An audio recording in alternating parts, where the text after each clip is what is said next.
interessa, Apocalipse 5. Primeira coisa que eu quero que você entenda é o seguinte: o que diz o texto? O livro e o cordeiro. O que é esse livro? Será que a gente vai ler esse livro? Eu quero saber, né, os capítulos e tal, mas parece que tem um monte de selo para abrir antes, depois ler o livro. Eu digo a vocês que isso não vai acontecer. Na verdade, essa questão do livro, ela não é tão importante, a leitura do livro, como vai acontecer, do que os próprios selos. E eu vou mostrar para você hoje, para você pensar a respeito disso.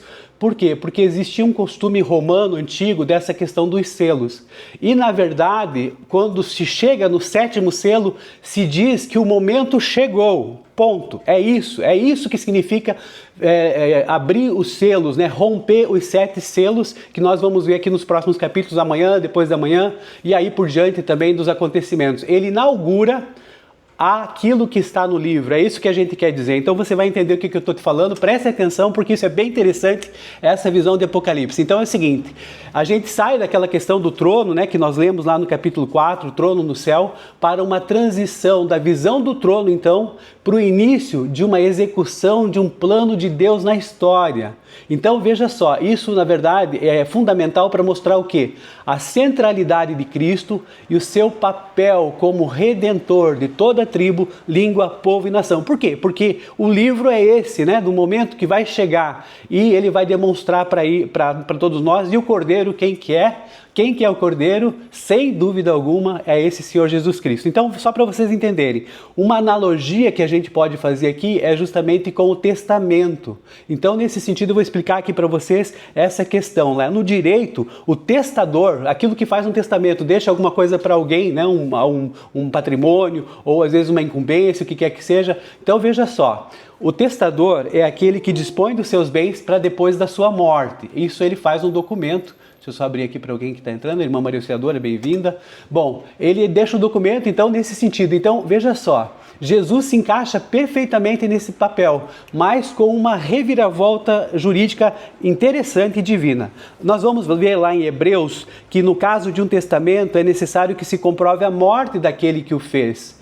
E um testamento só é válido em caso de morte. Você não pode exigir que um testamento seja cumprido quando a pessoa está viva. O testador, aquele que deixou aquele patrimônio, aquela incumbência, você não pode exigir isso antes quando ele está vivo. Então o Cordeiro aparece como? Como se tivesse sido morto, porque a sua morte, juridicamente, é o que libera a herança que ele nos deixou. Então olha só que interessante, Jesus é o único testador que morreu para validar o próprio testamento, né? Ninguém volta aqui para poder, não, eu volto, agora eu estou aqui, né, depois que eu morri para poder validar o meu testamento. Jesus não, Jesus ressuscitou, ele é o executor de si mesmo, para garantir que a herança que ele trouxe chegue para quem? Para quem? Para mim, para você, para nós. Eu ia falar para mim, para você e para nós. Então, nesse sentido, olha só que interessante. Essa questão dos selos, a abertura dos selos, é um processo, digamos assim, se fosse visto como testamento, de inventário e de partilha.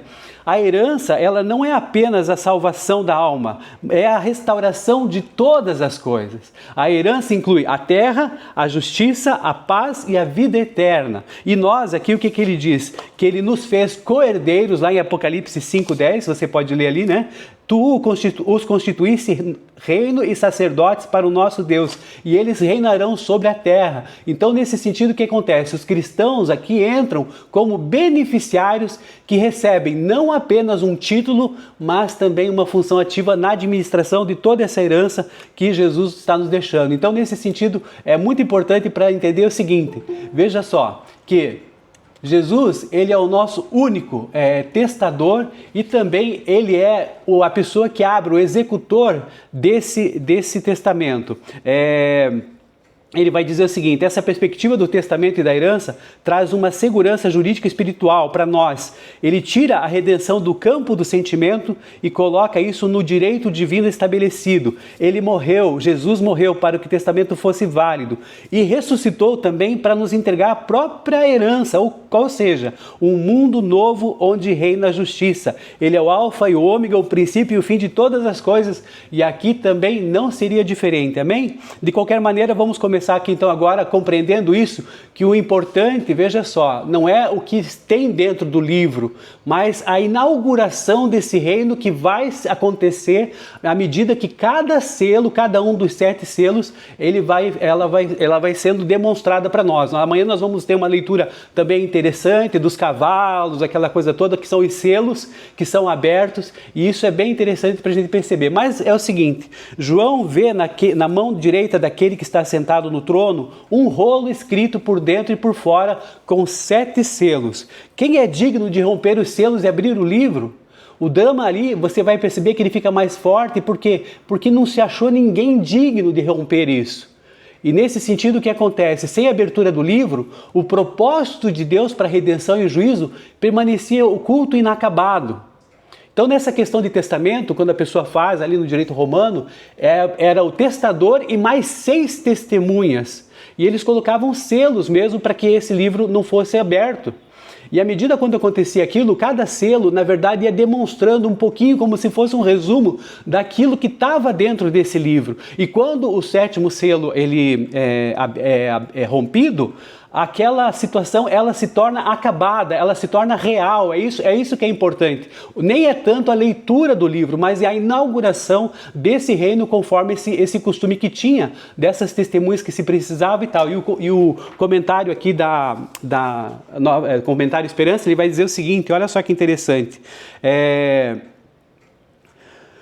Do lado de fora anotava-se, era usual selar documentos legais romanos 7 vezes. Um testador ditava um testamento e o selava no final em conjunto com 6 testemunhas. Do lado de fora se anotava necessariamente de forma reduzida o mesmo conteúdo, de forma que todos podiam lê-lo sem que se desfizessem os selos. A abertura e a quebra dos selos por instância judicial não trazia informação nova, mas a determinação passava a vigorar. Isso quer dizer o seguinte, está chegando o momento, é basicamente isso que está acontecendo, né? Nada se informa acerca de uma leitura atenta do rolo, aqui nos capítulos que a gente está lendo e também depois, mas nada indica que o conteúdo é assimilado, porém tudo aponta para a sua instituição legal. Olha só que legal essa visão que nós temos, né? Porque eu falei, mas cadê o livro, né? O primeiro selo? Não, o mais importante ali é justamente a abertura dos selos, demonstrando isso, que as coisas ali são para valer. Um exemplo que eu vou dar aqui, né, para você ter uma ideia e saber um pouquinho mais sobre isso. Veja só,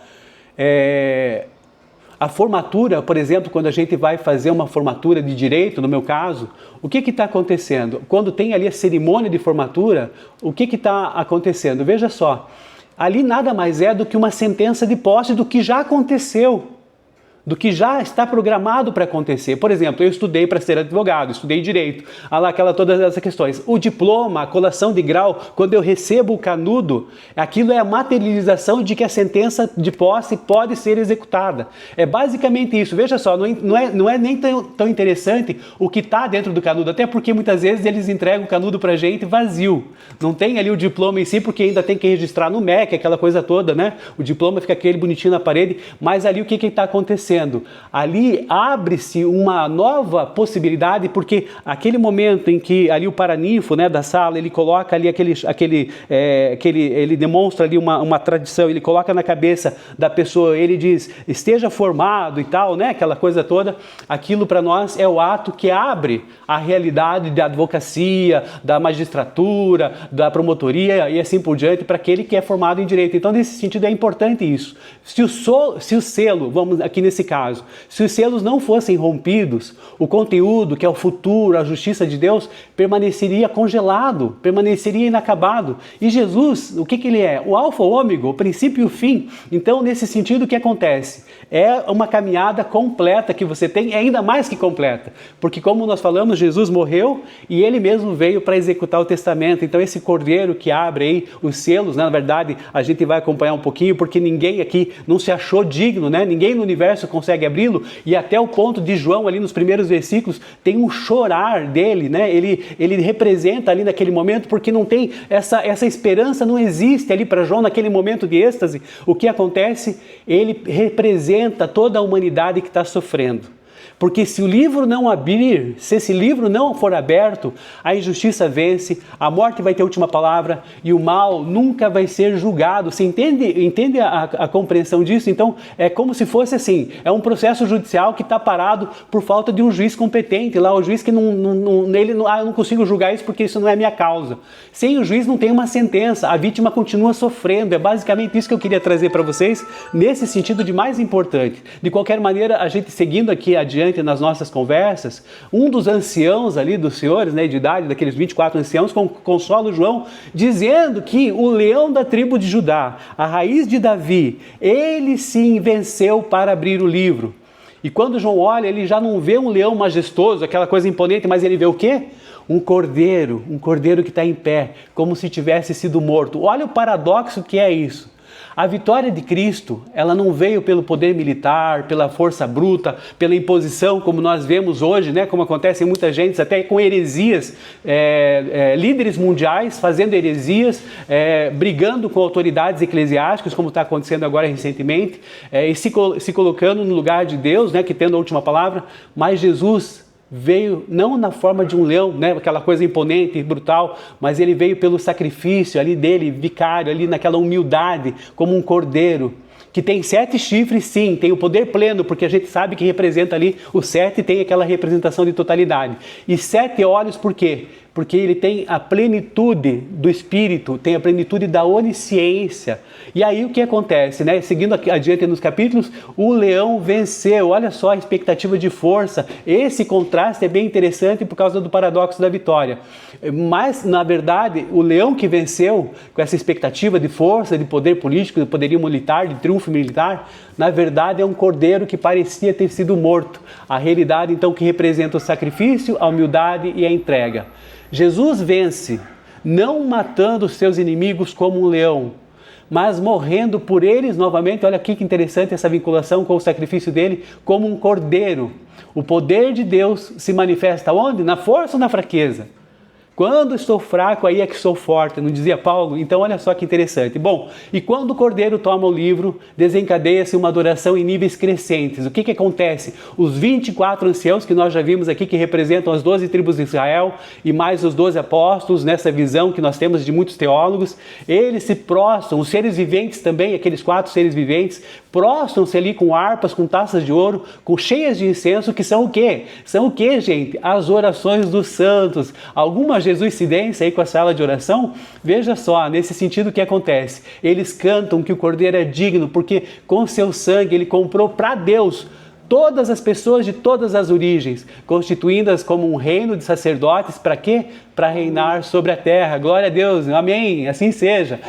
Milhões de anjos, milhões de milhares, toda criatura no céu, na terra, no mar, se une num coro de 7 atributos. Digno é o Cordeiro de receber poder, riqueza, força, sabedoria, glória e louvor, amém? Então, nesse sentido, o que acontece é que as orações fazem parte desse cenário celestial.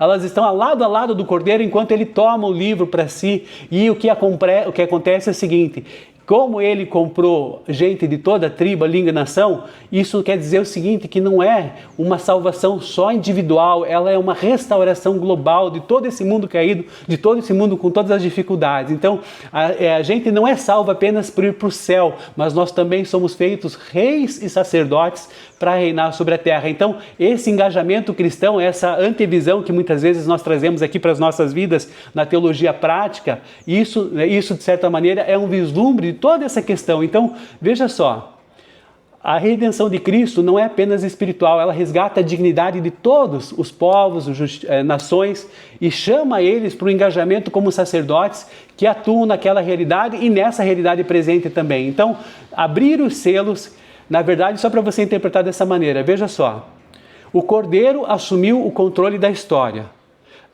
Mais ou menos assim, como se fosse o mundo, tá? Como se fosse um navio à deriva. Tá caminhando ao sabor do vento. Agora, o Cordeiro pegou o leme, ele abriu os selos, e isso quer dizer que ele começa a guiar o navio para um porto seguro, para o novo céu e para a nova terra. Qual que é a lição, aquela palavrinha que a gente tem que ter sempre em mente quando a gente for ler a questão do Apocalipse? A vitória final de Cristo. Basicamente é isso que nós precisamos compreender e sintetizar de toda essa conversa que nós tivemos hoje. Por quê? Porque Ele vem sem demora. Amém, meus irmãos? É isso que eu queria falar para vocês. Que Deus nos fortaleça nessas visões aqui do nosso querido apóstolo, amado João, e que a gente possa se fortalecer cada vez mais, trazendo para esse mundo toda essa alegria que Deus nos reserva, ainda mais, né? De uma plenitude sem igual, mas que Ele é o alfa e o ômega. É importante perceber isso, e existe sim uma vitória final de Cristo. Amém.